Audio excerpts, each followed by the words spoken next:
দাও খোদা দাও আমায় আবার ওমর দারাজ দিল। দাও খোদা দাও আমায় আবার ওমর দারাজ দিল। দাও আলীর মতো বীর সেনানী জগতে নিখিল। দাও খোদা দাও আমায় আবার ওমর দারাজ দিল। হামজাকে দাও ঘরে ঘরে জীবন দিতে অকাতরে। আবার কাবা বাঁধতে এলে পাঠাও আবাবিল। দাও খোদা দাও আমায় আবার ওমর দারাজ দিল। বন্ধুরা আমার ভাইয়েরা, পবিত্র কুরআনুল কারীম থেকে সূরাতুল ইসরা থেকে আমি একটা আয়াত কারিমা তেলাওয়াত করেছি। আপনারা জানেন এই বরকতময় রজনী, এই মাসটা হলো রজবের মাস। রাসূলুল্লাহ দোয়া করেছেন, আল্লাহুম্মা বারিক লানা ফি রজব ওয়া শাবান ওয়া বাল্লিগনা রমাদান। হে আল্লাহ তাআলা, রজব এবং শাবানের বরকত আমাদেরকে নসিব করুন। ওয়া বাল্লিগনা রমাদান, রমজান সমাগত রমজান পর্যন্ত হায়াত দিয়ে আমাদেরকে পৌঁছিয়ে দেন। জোরে জোরে বলুন সুবহানাল্লাহ। হতে পারে এমনও, কিন্তু আমাদের এমনও কারো ভাগ্যে আছে যে রমজান পর্যন্ত আমরা কেউ পুষতে নাও পারি। এজন্য সাহেব বলেছেন, রজব শাবানের বরকত দাও, রমজান মাসে গুনাহ জড়াও।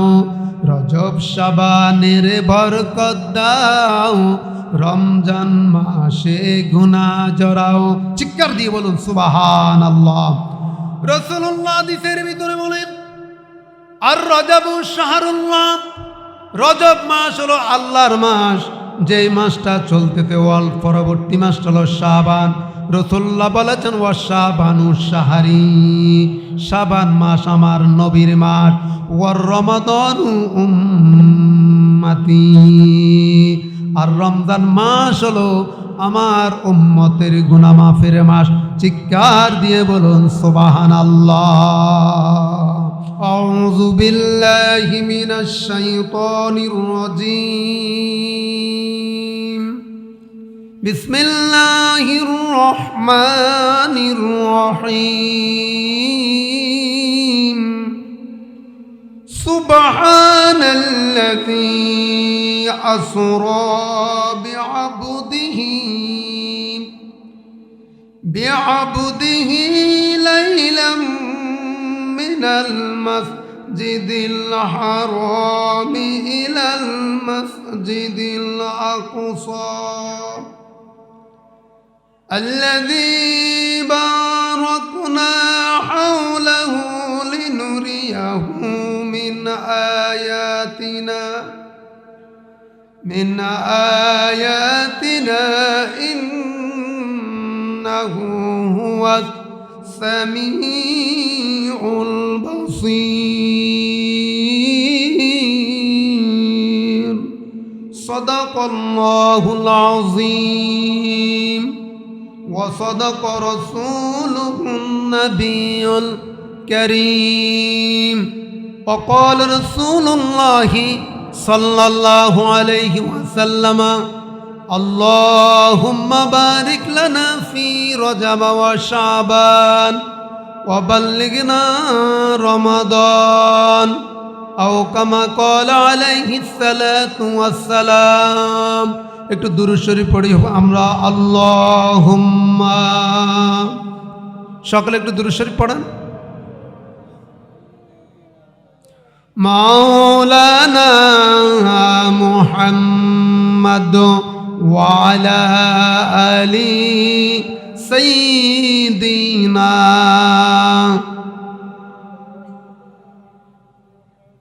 বালাগাল উলা বিকামালিহি কাশাফাদ দুজা বিজামালিহি হাসনাত জামিউ খিসালিহি সাল্লু আলাইহি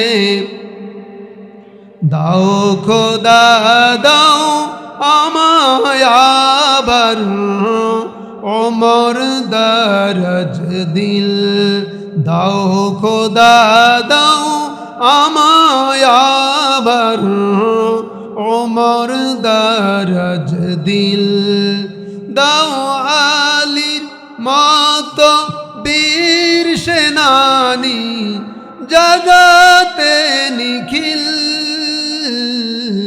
দাও খোদা দাও আমায় আবার ওমর দরজ দিল হামজাকে দাও ঘরে ঘরে জীবন দিতে অকাতরে আবার কাবা বানতে এলে ফাটাও আবাবিল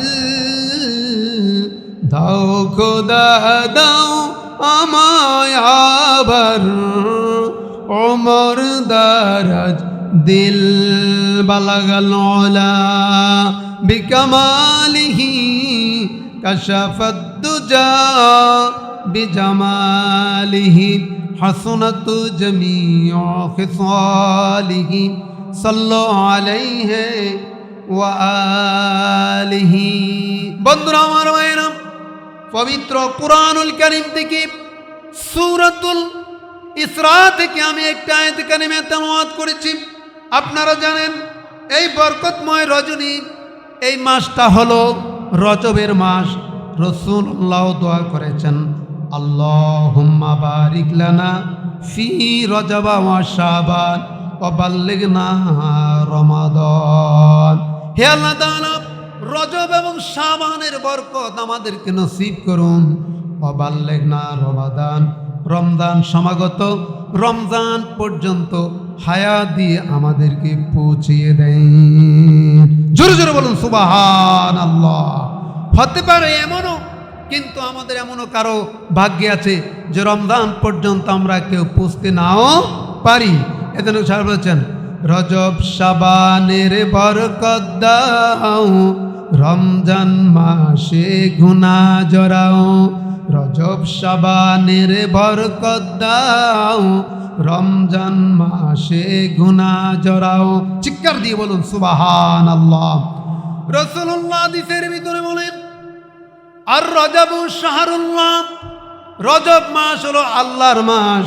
যেই মাসটা চলতেতে ওয়াল পরবর্তী মাসটা হলো শাবান। রাসূলুল্লাহ বলেছেন, ওয়া শাবানু শাহরি, শাবান মাস আমার নবীর মাস। ওয়ার রমাদানু উম্মতি, আর রমজান মাস হলো আমার উম্মতের গুনাহ মাফের মাস। চিৎকার দিয়ে বলুন সুবহানাল্লাহ। বন্ধুরা আমার ভাইয়েরা, সন্তান কেন দিবেন এই মাদ্রাসাগুলোতে? এখানে পড়ে ওরা জুলাই ডিগ্রি মাদ্রাসা, আবারও অনেকগুলো ছাত্র ভর্তি হয়েছে, নিচের থেকে পৌঁছে যাবে। এই জন্য ছাত্র দিবেন, আপনাদের সন্তান দিবেন। একটি সন্তান হলো দ্বীনি মাদ্রাসা আপনার পড়াবেন। বলুন ইনশাআল্লাহ। জোরে বলুন ইনশাআল্লাহ। পবিত্র কুরআনুল কারীমের আল্লামা আলুসি রহমতুল্লাহ আলাইহি রুহুল মানির ভিতরে একটা ঘটনা এসেছে। আল্লাহর এক বান্দা, আল্লাহর বান্দার স্ত্রীর গর্ভে সন্তান কনসিভ হয়েছে। বান্দা নিয়ত করেছে, অনেক সময় আমরা এরকম নিয়ত করি, আমার যদি একটা সন্তান হয় আমি মাদ্রাসায় দিব, দ্বীন লাইনে পড়াবো, আরবি লাইনে রাখবো, আলেম বানাবো। ঠিক কিনা কথা বলেন? বন্ধুরা আমার মায়েরা, আলেমের কি মর্যাদা! রাসূলুল্লাহ বললেন, কুন আলেমান, তুমি আলেম হও, আও মুতাআল্লিমান, আলেমের অনুসারী হও, আও মুস্তামিয়ান, আলেমের কথা শোনো, আও মুহিব্বান, আলেমকে ভালোবাসো, ওয়ালা তাকুনা খামিসান, পঞ্চম ব্যক্তি হয়ো না, আন্তহলিক, তুমি ধ্বংস হবে। এই জন্য আলেম হওয়া এটা চারটিখানি বিষয় নয়। আলেমের জন্য ওয়াল হুতু ফিল বাহারি, সমুদ্রের মাছকে বলা হয় হুত। ওয়াস সামাকুন নাহার, আর নাহার নদীর মাছ, পুকুরের মাছকে বলা হয় সামাক। ওয়াল হুতু ফিল বাহারি, সমুদ্রের মাছ পর্যন্ত আলেমের জন্য দোয়া করে। ওয়াল নামলাতু ফিল গার, এবং গারের গর্তের পিপিলিকেরা পর্যন্ত আলেমের জন্য দোয়া করে। আলেমের মর্যাদা আছে কি নাই? এই জোরে বলা আছে কি নাই? বন্ধুরা আমার মায়েরা, একটি সন্তান যদি আলেম বানাইতে পারেন, এই ওয়াক্যটা মনে রাখবেন, গভীর মনোযোগ। আল্লাহর বান্দা নিয়ত করলেন তার সন্তানকে কথার কথা এই নুরানি মাদ্রাসায় পড়াবেন। স্ত্রীকে ওসিয়ত করে গেলেন, আমার যদি হায়াতে কুল না পাই, বের না পাই, আমার ওসিয়ত রইল আমার সন্তানটাকে মাদ্রাসায় পড়াইবা, আলেম বানাইবা, হুফাজুল কোরআন বানাইবা। এরকম নিয়ত আমরা করে কি করি না? কথা বলেন না যে করে কি করি না? সকলে কথা বলেন, করে কি করি না? ঠিক একইভাবে আল্লাহর বান্দা নিয়ত করলেন, করার পরে কুদরতের খেলা আল্লাহর বান্দা পৃথিবী থেকে বিদায় হয়ে গেলেন। স্ত্রীর গর্ভ থেকে সন্তান পৃথিবীতে এসেছে, আস্তে আস্তে করে বড় হয়েছে। এতে বাচ্চাদের বয়স হলো, পড়ার বয়স হলো, কিন্তু তিনি দ্বীনি মাদ্রাসায় দেন নাই। হঠাৎ করে গভীর স্বপ্নের ভিতরে স্বামী এসে বলে, স্ত্রী আমার, প্রিয়তম স্ত্রী আমার, আমি যে তোমাকে একটা ওসিয়ত করেছিলাম আমার সন্তানটাকে দ্বীনি মাদ্রাসায় দেওয়ার জন্য, আলেম বানানোর জন্য, তুমি কি দিয়েছ? স্বপ্নের ভিতরে ঢিমের ভিতরে কথা হচ্ছে, হেওয়ার হচ্ছে, মোকালামা হচ্ছে, ডায়ালগ হচ্ছে। কয় না দিই নাই। কেন দাও নাই? দ্রুত আমার সন্তানকে মাদ্রাসায় ভর্তি করিয়ে দাও, আল্লাহ পাক আমাকে কবর আযাব দিয়ে রেখেছে। কবর আযাব আছে কি নাই? কথা বলেন, আছে কি নাই? এই কবর আযাব থেকে বাঁচতে চাই কি চাই না? এখন উসিলা লাগবে। আমাদের যে আমল, এই আমল দিয়ে বাঁচা বহুত বড় দায়। কথা বলেন ঠিক কিনা?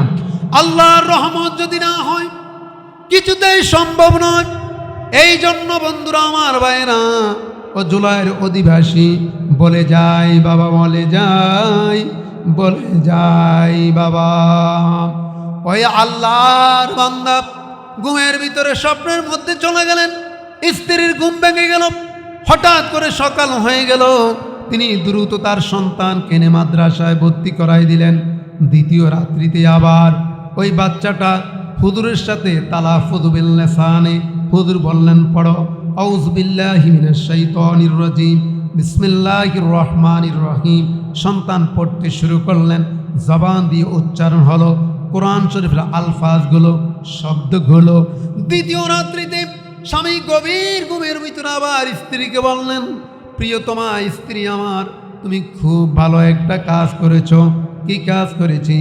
আমার সন্তানকে মাদ্রাসায় ভর্তি করে দিয়েছ।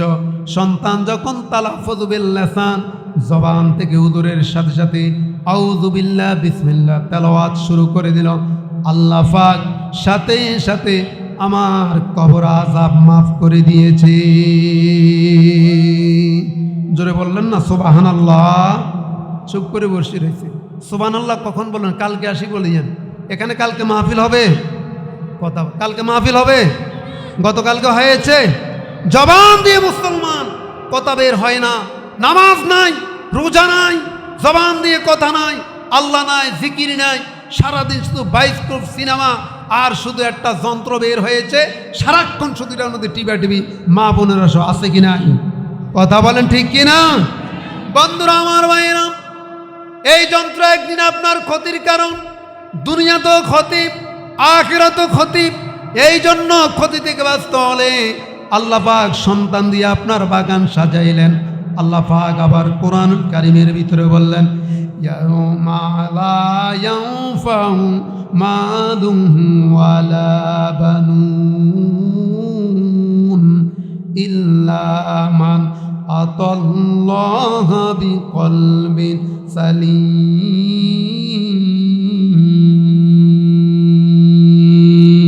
আল্লাহু আকবার বলেন। ইয়াউমা লা ইয়ানফাউ মালুন ওয়ালা বানুন, সেই দিন তোমার যে সন্তানগুলোকে তুমি আদর করো, খাওয়াই দিচ্ছ, টাকা দিচ্ছ, যন্ত্র কিনে দিচ্ছ, সোহাগ করে করে ছেড়ে দিচ্ছ, ফজর নাই, জোহর নাই, নামাজ নাই, ঘরের ভিতর তোমার পর্দা বসিতা কোনো কিছুই নাই। সেদিন আল্লাহ পাক ডাক দিবেন, সন্তানগুলো জাহান্নামী হবে। আল্লাহ পাক সেটা কোরআন শরীফে কোট করেছেন। সন্তানরা বলবে, নাজালহুমা ফি তাহতা আকদামিনা লিয়াকুনা মিনাল আসফালিন। আল্লাহু আকবার বলেন। সন্তান সেদিন একা জাহান্নামে যাবে না, আপনাকে ডেকে বলবে, আমার মা বাবাকে নিয়ে আসো, তাদের গর্দানের ভিতরে পা রেখে আমি যাব, তাদেরকে সহ, আমি একা না। কারণ সেই দিন তারা আমাকে জাগায় নাই, ঘুম থেকে উঠায় নাই, নামাজের কথা বলে নাই, পদ্মার কথা বলে নাই, ভালো একটা ইসলামিক বই কিনে দেয় নাই, আমাকে ভালো ভালো খাওয়াইছে, বড় করেছে, কোনো কিছু তো আমাকে বাধা দেয় নাই। আমার কোনো দোষ নাই। আপনাকে দোষী করে, আসামি করে আল্লাহর কাঠগড়ায় দাঁড়াইয়া আপনাকে জাহান্নামী করবে। জোরে জোরে বলুন নাউজুবিল্লাহ, আরো জোরে বলুন নাউজুবিল্লাহ। বন্ধুরা আমার ভাইয়েরা, সেই জন্য ওই দিন সন্তান সন্ততি কোনো কাজে আসবে না, তবে হ্যাঁ আসবে। আল্লাহ পাক বলে দিলেন, ইল্লা মান আতাল্লাহ বিকলবিন সালিম। আপনার নিষ্কণ্টক, নিরাপদ, উন্মুক্ত একটা মন, হৃদয়। আজকে আমাদের হৃদয় নষ্ট হয়ে গেছে। ঘরে ঘরে ঝগড়া, পাড়ায় পাড়ায় ঝগড়া, লোকে লোকে ঝগড়া, হিংসা, হাসাদ, সুদ, ঘুষ, ব্যভিচার, জেনা, অত্যাচার, চাঁদাবাজি, দুর্নীতি, অত্যাচার চলছে কি চলছে না? এই কথা বলে না, চলছে কি চলছে না? এই দুর্নীতি, চাঁদাবাজি, সন্ত্রাস, দুর্বৃত্ত বাহিনী, পিস্তল বাহিনী, এইগুলো থেকে উত্তোলনের একমাত্র পথ আমাদেরকে কোরআনের ছায়া তলে আসতে হবে। ঠিক কিনা কথা বলেন? মুসলমান, আমাদেরকে ইসলামের পতাকা তলে আসতে হবে। যতক্ষণ পর্যন্ত আপনি ইসলামের ধারক এবং বাহক না হবেন, যতক্ষণ পর্যন্ত ইসলামী আইনে আসবেন, আল্লাহর হুকুম আকাম পর্যন্ত আপনি না মানবেন, ততক্ষণ পর্যন্ত কোনো আপনার রেহাই নাই, নিস্তার নাই, মুক্তি নাই। ঠিক কিনা কথা বলুন? বন্ধুরা আমার ভাইয়েরা, মানুষ জুলুম করি, আল্লাহ পাক জুলুমের আইন গোটা পৃথিবীর মানুষের জন্য আল্লাহ পাক আইন করেছেন। যেমন কোরআনে আইনগুলো দেওয়া আছে। জিনার কি আইন, ব্যভিচারের কি আইন, সুদের কি আইন, ঘুষের কি আইন, চুরি করলে কি আইন, ডাকাতি করলে কি আইন, এরপর চাঁদাবাজি করলে কি আইন। কিন্তু একটা আইন আল্লাহ পাক মানুষের জন্য সব আইন করার পরেও একটা আইন আল্লাহর উপর হারাম করেছেন। এই আইনটা হলো জুলুমের আইন। আল্লাহ পাক হাদিসে কুরসিতে শব্দ আল্লাহর উচ্চারণ করেছেন নবীজি, এটাকে বলা হাদিসে কুরসি। উসুলে হাদিসের ভাষায় আল্লাহর রাসূল সেখানে বলেছেন, হারামতু আলা নাফসি জুলমান। আল্লাহ পাক নিজেই বললেন, আমি জুলুমের আইনটাকে আমার উপর হারাম করেছি। চিৎকার দিয়ে বলুন সুবহানাল্লাহ। জুলুম করা যাবে না। ওয়ালা তুযলামুনা ফাতিলা। কুরআনুল কারীম প্রমাণ করেছে, ফাতিল বলা হয় দুলিকণা যেটা উড়াই দিলে চোখে মালুম করা যায় না। কোরআন সেটাকে ফাতিল বলা হয়েছে।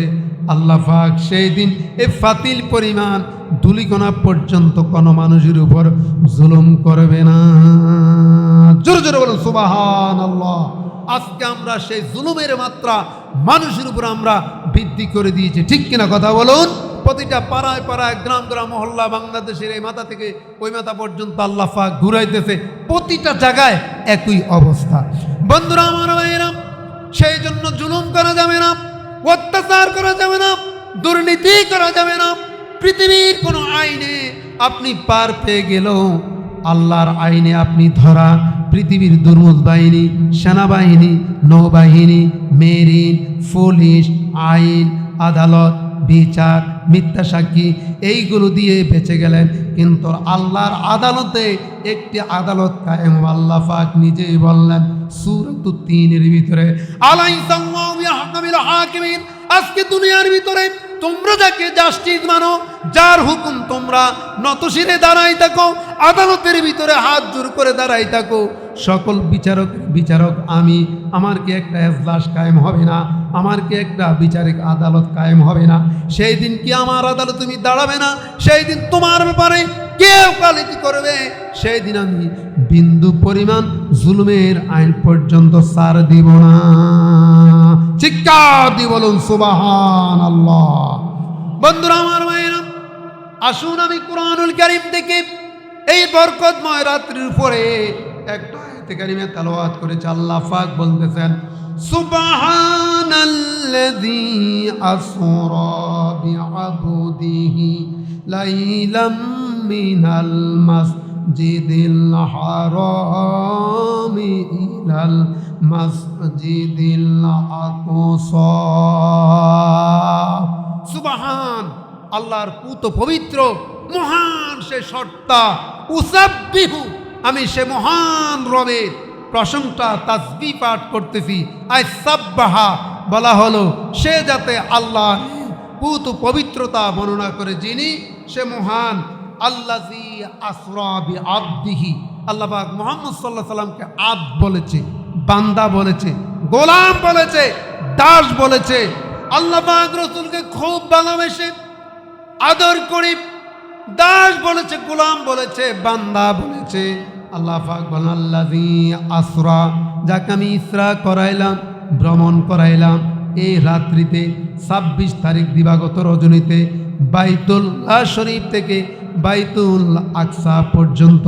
চিৎকার দিয়ে বলুন সুবহানাল্লাহ। আর একটু জোরে বলুন সুবহানাল্লাহ। এটার মূল মাকসাদ কি? কেন ভ্রমণ করাইলেন?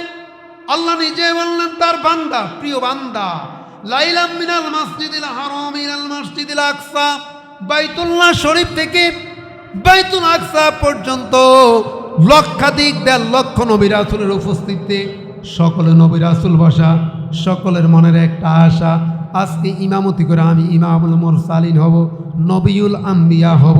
আমি ইব্রাহিম খলিলুল্লাহ, আমি আল্লাহর খুব কাছের বন্ধু। ঈসা রূহুল্লাহ, আমি রূহ। মুসা কালিমুল্লাহ, আমি কথা বলে। আদামু সফিউল্লাহ, আর তারপর আপনার নূহ নাজিহুল্লাহ, ইব্রাহিম খলিলুল্লাহ। এমনি করে প্রত্যেকটা নবীর ভিতরে জল্পনা আর কল্পনা। জিবরাইল এসে বলে, ইয়া রাসূলুল্লাহ, ইয়া নবী আল্লাহ, কেন আপনি তাখার দেরি করতেছেন? আল্লাহ পাক ওহী দিয়ে আমাকে পাঠাইলেন, আজকের এই লক্ষাধিক নবী রাসূলের ইমামতি করে আপনি হবেন নবিউল আম্বিয়া এবং নবিউল মুরসালিন, সমস্ত নবীদের ইমাম। চিৎকার দিয়ে বলুন সুবহানাল্লাহ। আর একটু জোরে বলুন না সুবহানাল্লাহ। সেই রাতটাই আগামী শুক্রবার দিবাগত রজনী। বন্ধুরা আমার ভাইয়েরা, সেই রাত্রে কি ছিল? সময় আমার কম, সেই জন্য মুক্তাসর ভাবে টেনে এনেছি আমি। 2 রাকাত নামাজ আদায় করেছেন। কয় রাকাত বলতে হবে? কয় রাকাত? এই নামাজের জন্য হযরত খাব্বাব, রাসূলের একজন সাহাবী, হযরত সুমাইয়া, মেয়েদের মধ্যে যিনি সর্বপ্রথম শাহাদাতের নজরানা দিয়েছে। কাফের মুশরিকরা তার শরীরের ভিতরে তীর দিতে দিতে দিতে দিতে দিতে দিতে 100টা তীর গেঁথে ফেলেছে, কিন্তু তার জবান থেকে লা ইলাহা ইল্লাল্লাহ মুহাম্মাদুর রাসূলুল্লাহ এই কালিমা যায় না। মক্কার কাফেররা বলে, হে সুমাইয়া, এখনো সময় আছে, লা ইলাহা ইল্লাল্লাহর কালিমা ছাড়ো, নামাজ ছাড়ো, বাঁচতে পারবে। সাকরাফিল আরবে, উত্তপ্ত আরবের মরুভূমির ভিতরে টানা হেঁচড়া করে তোর শরীরের চামড়া কষে ফেলেছে, রক্ত জমাট করে ফেলেছে, কাপড় খুলে ফেলেছে। সুমাইয়া ডাক দিয়ে বলে, মালিক আমার আল্লাহ। সর্বশেষ তীরটা দিলেন তার লজ্জাস্থানের ভিতরে। হযরত সুমাইয়া রাদিয়াল্লাহু তাআলা আনহা জমিনের ভিতরে লুটিয়ে পড়লেন আর কালিমা পড়ে শাহাদাত বরণ করলেন। মাররান নবিয়া সাল্লাল্লাহু আলাইহি ওয়াসাল্লাম, নবী ওই পথ দিয়ে রওনা করলেন আর বললেন, সাবরান ইয়া আলে আম্মার ইবনে ইয়াসির, ইন্না মাউইদাকুমুল জান্নাহ। হে ইয়াসিরের বংশধর, ধৈর্য ধারণ করো, নিশ্চয় তোমাদের জন্য জান্নাতের ওয়াদা করা হয়েছে। জোরে জোরে বলুন সুবহানাল্লাহ। সেই নামাজ নামাজ এই মেরাজের রজনীতে ফরজ হয়েছিল। 2 রাকাত নামাজ রাসূলুল্লাহ পড়েছিলেন। আজকের সেই নামাজ আমাদের কারণে অকারণে বিনা কারণে দোকানপাটে বসে সে নামাজগুলো আমরা তরক করছি, ঠিক কিনা কথা বলুন বন্ধুরা আমার ভাইরা। শুধু তাই না, হযরত খাব্বাব জীবনের শেষ ধরে নেওয়া হলো মক্কার কাফেররা নিয়ে এইভাবে তরবারির নিচে তার গর্দানটা দেওয়া হলো, উপরে তরবারি। ডাক দিয়ে বলল, খাব্বাব জীবনে যদি বাঁচতে চাও লা ইলাহা ইল্লাল্লাহ এটা ছেড়ে দাও, নামাজ ছেড়ে দাও। খাব্বাব বললেন, আমি জীবন দিব তো ঈমান দিতে পারবো না। সুবহানাল্লাহ বললেন না? জীবন দিব, ঈমান দিতে পারবো না। তাহলে বললো, তাহলে জীবন দেওয়ার জন্য প্রস্তুত থাকো। তিনি বললেন, আমি প্রস্তুত। বলল, তোমার জীবনের কোনো শেষ চাহিদা আছে কিনা?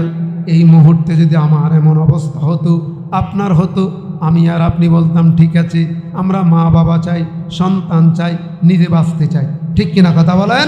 খাব্বাব এক সেন্টেন্সে এক বাক্যে জবাব দিলেন, ও মক্কার কাফের মুশরিক নেতৃবৃন্দরা, আমার জীবনের শেষ সময়ে আমাকে 2 রাকাত নবীর আনিত 2 রাকাত নামাজ পড়ার সুযোগ দাও।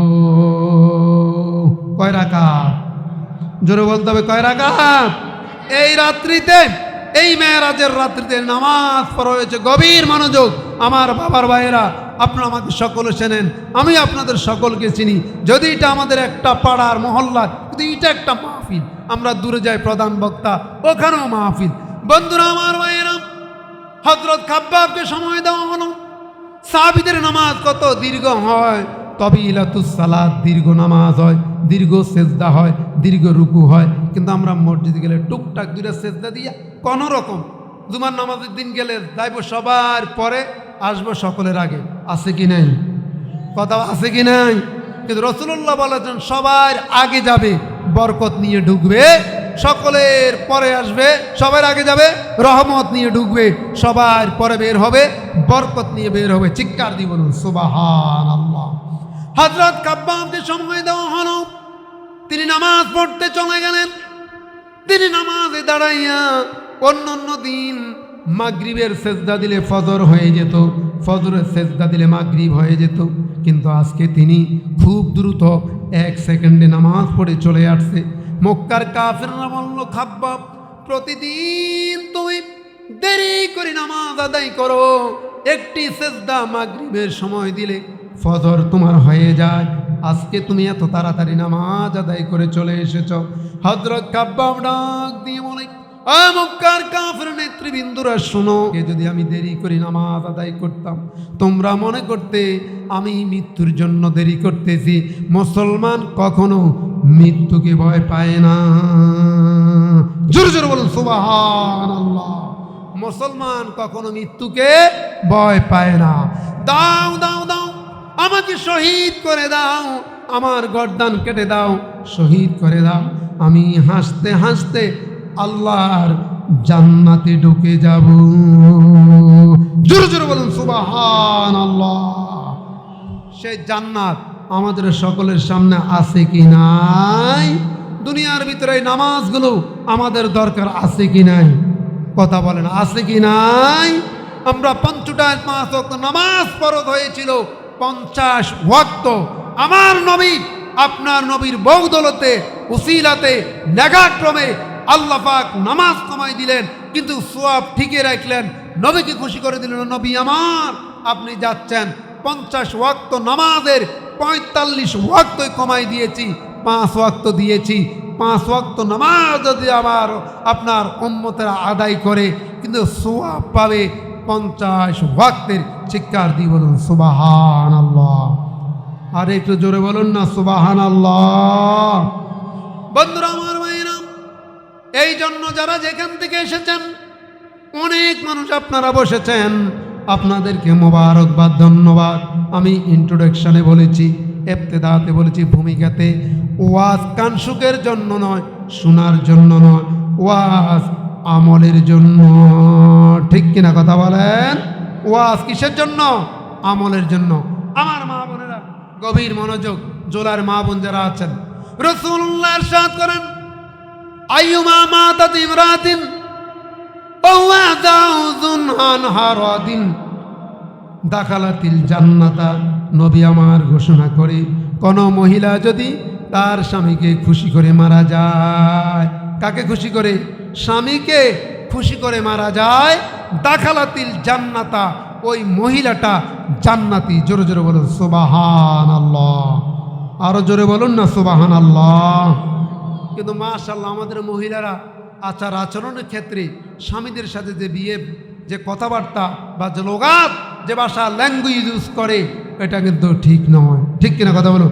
আমার মা বোনেরা গভীর মনোযোগ, ও মা ও বোনেরা, জুলাইয়ের নিবাসী অনুরোধ করে যাই মা, রাসূলুল্লাহ বলেছেন আমার একটা মা যদি 4টা কাজ করতে পারে, আসসালাতু কামসাহা, 5 ওয়াক্ত নামাজ, শারীরিক ওযর ছাড়া, রমজান আসতেছে, ওয়া সাওমা শাহরাহা, শারীরিক ওযর ছাড়া রোজা, ওয়া আসানাত ফারজাহা, এবং তার নিজেকে কন্ট্রোল করে স্বামীর অনুপস্থিতিতে, স্বামী বিদেশ থেকে চাকরি করে, ঢাকায় থাকে, অন্য জায়গায় থাকে, তার অনুপস্থিতিতে নিজেকে যদি হেফাজত করে, ওয়া এতাত বালাহা, 4 নাম্বার স্বামীর যদি আনুগত্য করে, সংসারটা গুছিয়ে রাখে, আইয়ু বাবিল জান্নাহ, এই মেয়েটা জান্নাতের যেই কোনো দরজা দিয়ে ঢুকতে পারবে। জোরে জোরে বলুন সুবহানাল্লাহ, আরো জোরে বলুন না সুবহানাল্লাহ। রাসূলুল্লাহ কত সুসংবাদ দিলেন আমার মা বোনদের ব্যাপারে, একইভাবে আবার দুঃসংবাদও দিলেন। মহিলারা ঝগড়া করে, ওয়া তাকফুরুনাল আশিরা, রাসূলুল্লাহ বলেছেন মেয়েরা বেশি বেশি স্বামীর লানত করে, অকৃতজ্ঞতাশীল হয়। ঠিক কিনা কথা বলেন? কিছুই দিলে বলে কি দিয়েছো তুমি, তোমার সংসার করে কোনো মজাই পাই না, তোমার সংসারে এসে আমার জীবনটাই শেষ, আমি কোনো কিছুই পাই না। আছে কি নাই? কথা বল, আছে কি নাই? ওয়াতাকফুরুনাল আশিয়া, স্বামীর অকৃতজ্ঞতাশীল হয়ে বেশি না, স্বামীর আনুগত্য করার জন্য, এটার মধ্যে রহমত, এটার মধ্যে বরকত। স্বামীর প্রেজেন্টে আনপ্রেজেন্টে আপনি তার খেদমত করে যাবেন, তার সংসার গুছিয়ে রাখবেন, নিজেকে হেফাজত করবেন, নামাজ পড়বেন, আপনার পর্দা করবেন, আল্লাহ পাক আপনার মর্যাদা বৃদ্ধি করে দিবেন। চিৎকার দিয়ে বলুন সুবহানাল্লাহ। রাসূলুল্লাহ বলেছেন মা বোনদের কোনো মর্যাদা ছিল না। আরবের মধ্যে 2টা মেলা বসত, এই যে আমরা বার্ষিক ওয়াজ করি, আরবের ভিতরে এরকম 2টা মেলা বসত। একটা মেলার নাম হলো ওকাজ মেলা, আর একটা হলো মাজান্না। আরব দেশে বৎসরে 2টা এরকম বসতো, মহিলাদেরকে নিয়ে সেখানে বিক্রি করত। কানের মধ্যে রশি লাগাইয়া, নাকের ভিতরে রশি লাগাইয়া, গলার ভিতরে রশি ঝুলাইয়া, গোড়ার ভিতরে বান্দা, ওটের ভিতরে বান্দা, তারা দৌড়াইতো ঘুরাইতো, যতক্ষণ পর্যন্ত এই মহিলাটা, মেয়েটা না মারা যেত, ততক্ষণ পর্যন্ত তারা হাসতো। জোরে জোরে বলুন নাউযুবিল্লাহ। বিআই যামবিন কুতিলাত, কোন কারণে মেয়েদেরকে হত্যা করা হলো?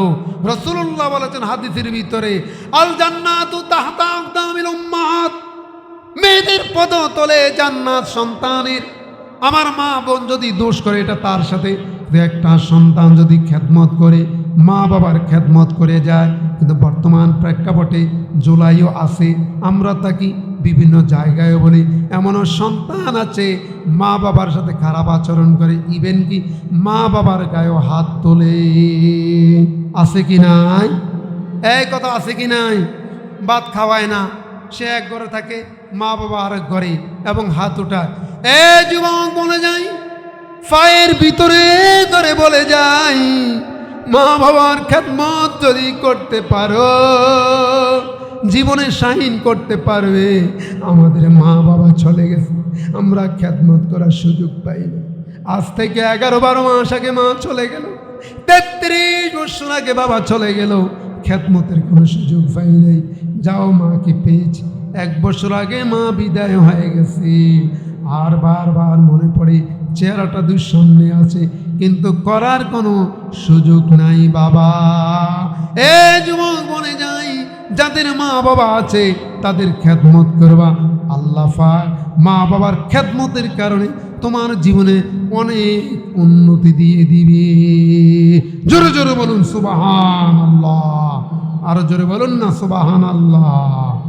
শায়ের বলেছে, মা যেন কত দামি জানে না সকলে, জানতো যদি পড়তো দেখে কোরআন হাদিস কোলে।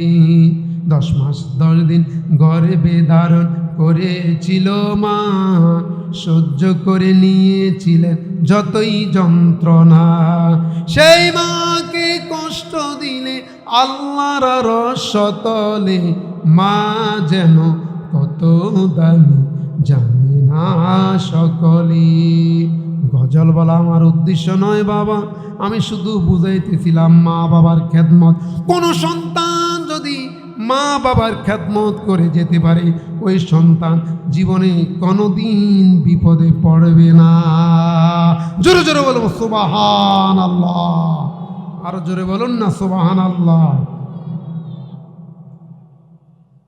বন্ধুরা আমার মায়েরা, এই জন্য জুলাইয়ের অধিবাসী আমার মা বাবারা এই মাদ্রাসার ছাত্র দিবেন, টাকা দিবেন, বুদ্ধি দিবেন, পরামর্শ দিবেন, থাকবেন।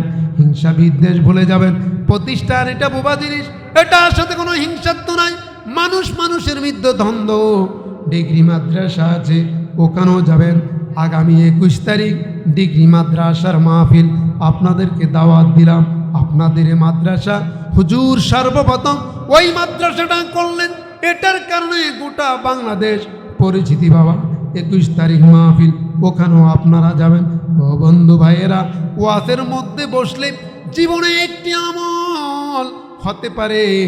আজকের এই মাহফিলে যতগুলো মানুষ বসেছি, আগামীবার মাহফিল 26তম হবে ঠিকই, কিন্তু এখান থেকে অনেক মানুষ বিদায় হয়ে যাবে। ঠিক কিনা কথা বলেন? গত মাহফিলে যারা ছিল, আজকে জুলাইয়ের ডানে বামে উত্তর দক্ষিণ পূর্ব পশ্চিমে, আজকে তারা কবরে। ঠিক কিনা কথা বলেন? আজকে তারা কোথায়? কবরে। হঠাৎ করে শুনবে একদিন আমার মৃত্যুর খবর, কেঁদে কেঁদে আসবে সবাই দিতে আমায় কবর, কেঁদে কেঁদে আসবে সবাই দিতে আমায় কবর। ঠিক কিনা কথা বলেন? একদিন চোখের পানি দিয়ে সকলে বিদায় দিতে আসবে বাবা। এই দিনটা বেশি দূর নয়। হঠাৎ করে কার জানি নাম এলান হয়ে যায়, অজান্তে মসজিদে এলান হবে, আপনি নিজেও জানবেন না। ঘুমের ভিতরে আপনি মরে থাকবেন। এই জন্য আগামী দিনটা আমাদের যাতে সুন্দর হয়, ভালো হয়।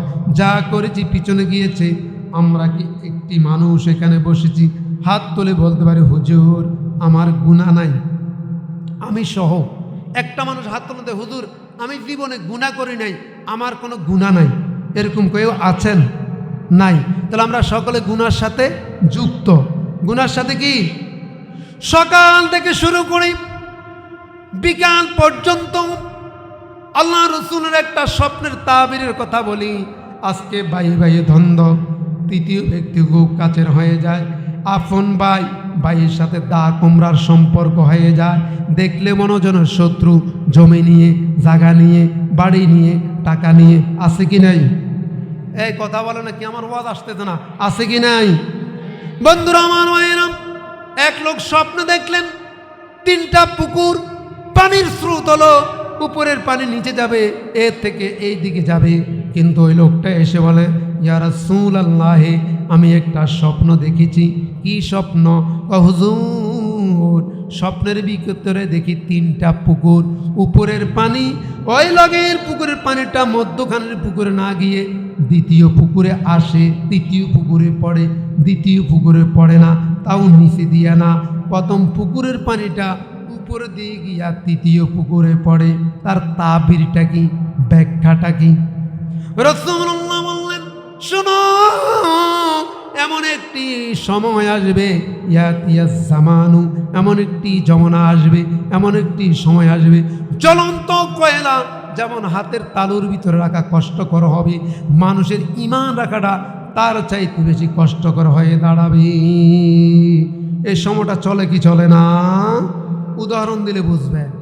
রাসূলুল্লাহ ডাক দিয়ে বললেন, শোনো, প্রথম পুকুরের পানির নিয়ম ছিল দ্বিতীয় পুকুরে পড়া, কিন্তু দ্বিতীয় পুকুরে সরাসরি না পড়ে তাও উপর দিকে তৃতীয় পুকুরে পড়ে। এটার ব্যাখ্যা হলো, এমন একটা সময় আসবে আপন একই উদরের ভাই, একই গর্ভজাত, একই মায়ের সন্তান, ভাইয়ের সাথে সম্পর্ক থাকবে না। তৃতীয় একটা ব্যক্তি তার অনেক কাছের হয়ে যাবে। দাওয়াতে, সাওয়াতে, ঈদে, মিলাদে, এমনে হেমনে তৃতীয় থার্ড পার্সন লোকটা তার খুব কাছের হয়ে যায়। আপন ভাইটা শত্রুর চাইতে আরো বেশি হয়ে যায়। আছে কি নাই? এই জোরে বলে আছে কি নাই? রাসূলুল্লাহ ব্যাখ্যাটাই দিলেন। এই জন্য প্রথম পুকুরের পানি তৃতীয় পুকুরে পড়ে, দ্বিতীয় পুকুরে পড়ে না। আপন ভাইয়ের সাথে দা কুমড়ার সম্পর্ক হয়ে যাবে, তৃতীয় একটা লোক তার খুব কাছের হয়ে যাবে। না না, এটা কোশ্চিনকালেও ঠিক নয়। আপন ভাই বোন তারা আপনার আকরাব, হকদার, রক্তের সম্পর্ক। রাসূলুল্লাহ বলেছেন, লা তাদখুলুল জান্নাতা কাতুর রহমি, যে আত্মীয়তার সম্পর্ক ছিন্ন করে ওই লোকটা জান্নাতে যেতে পারবে না। জোরে বলুন নাউযুবিল্লাহ, আরো জোরে বলুন নাউযুবিল্লাহ। বন্ধুরা আমার, ভাইয়েরা, মনে রাখতে হবে এই মাদ্রাসাগুলো রহমত, বরকত। এই প্রত্যন্ত অঞ্চলে বর্ডার সাইডে আপনারা আছেন, এই বিশাল এলাকার ভিতরে একটা ডিগ্রি লেভেলের মতো একটা প্রতিষ্ঠান, এখানে একটা নুরানি মাদ্রাসা, এখানে আশেপাশে এখানে একটা স্কুল, প্রাইমারি স্কুল, কত সুযোগ পাচ্ছেন। এমনও গ্রাম আছে 3-4টা গ্রাম মিলেও একটা প্রতিষ্ঠান নাই। ঠিক কিনা কথা বলেন? কিন্তু আজকে আপনার বাচ্চারা আপনি পড়াশোনার মধ্যে দেন না, তার কাজে লাগাই দিয়েছেন। আপনি তার নগদটা চিন্তা করতেছেন, তো সারাদিন কাজ করবে, ইট টানবে, বালি টানবে, 500 টাকা পাবে, আপনি খুশি। অথচ আপনি তার জীবন ধ্বংস করতেছেন। সে অনেক পড়াশোনা করবে, সে 20 বছর তার পিছনে শ্রম দিয়ে যাবেন, আপনি তার পিছনে কি জানি ব্যয় করবেন, টাকা দিবেন। 20 বছর পরে আপনি তার থেকে আদায় করবেন লক্ষ লক্ষ, কোটি কোটি টাকা এবং সম্মান। এমন একটি জায়গায় সে বসবে। এই ঘটনা বলেই আমি শেষ। সময় কথা আমি জানি না, আমাকে কতক্ষণ সময় হুজুর আসা পর্যন্ত, আমাকে বলিয়েন। এই ঘটনা বলেই হযরত ওমর ফারুক, একজন লোক ছিলেন, একজন নবীর নাম ওমর ফারুক, কিন্তু একজন লোকের নাম ওমর ফারুক। তিনি ইন্তেকাল করলেন, তার স্ত্রী, একটাই সন্তান। এখন যখন সে মারা গেল, ওই লোকটা মারা যাওয়ার পরে চাচা জ্যাঠারা সবাই আসছে, ওরে কোথায় দিবা, পড়াইবা কোথায়, ওর কি ব্যবস্থা। এরকম আমরা আসি কি আসি না? আপনারা কি ওয়াজ শুনতেছেন? চতুর্দিকে আপনার অমনোযোগী, এই ওয়াজ শুনি কোনো লাভ হবে না, 2 পয়সার ফায়দা হবে না।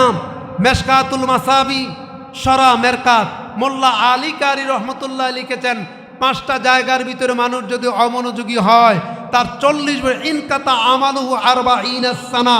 ওলামায়ে কেরাম বুঝবে 40 বছর ইবাদত কর্তন করা হবে। 1 নাম্বার আল মাজালিসুল উলামা, আলেমরা যে মাজলিস ওয়াজ করে, আপনি অমনোযোগী। এখানে সোনা বন্ধুর কিচ্ছা কাহিনী নয়, কোনো ফুতি পড়া হচ্ছে না, সরাসরি আল্লাহর কোরআন থেকে আলোচনা হচ্ছে। চিৎকার দিয়ে বলুন সুবহানাল্লাহ। 2 নাম্বার কোরআনের তেলাওয়াত যখন হবে, আল্লাহ পাক কোরআনে যে কোট করলেন, এটা وَإِذَا قُرِئَ الْقُرْآنُ فَاسْتَمِعُوا لَهُ وَأَنصِتُوا لَعَلَّكُمْ تُرْحَمُونَ।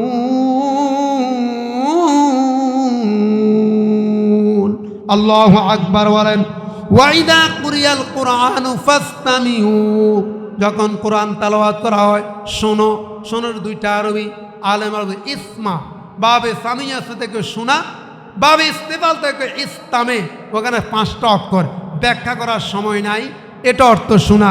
ফাস্তামে মানে কানেরও চোখ আছে, কান চোখ খুলে শুনো, আল্লাহ পাক বললেন।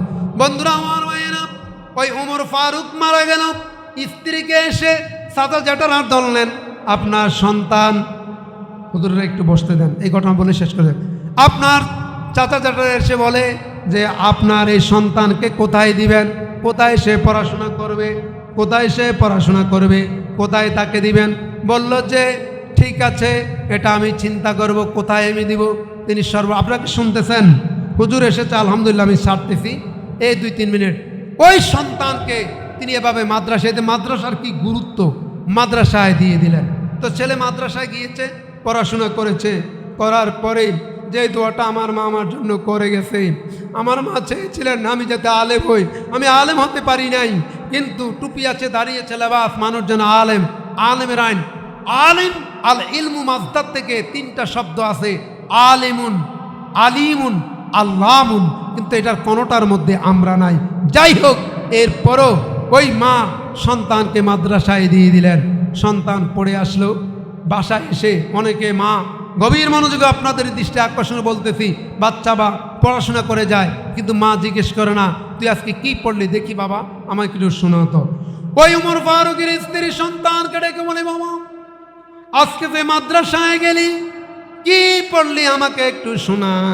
সন্তান এসে বলে, মা আমি পড়েছি আলিফ বা তা সা, এই যে সূরাগুলো আমি পড়েছি সব। মা ডেকে বলে, তুই খুব ভালো করেছিস, খুব ভালো পড়েছিস, বয় আমার সাথে তুই বয়।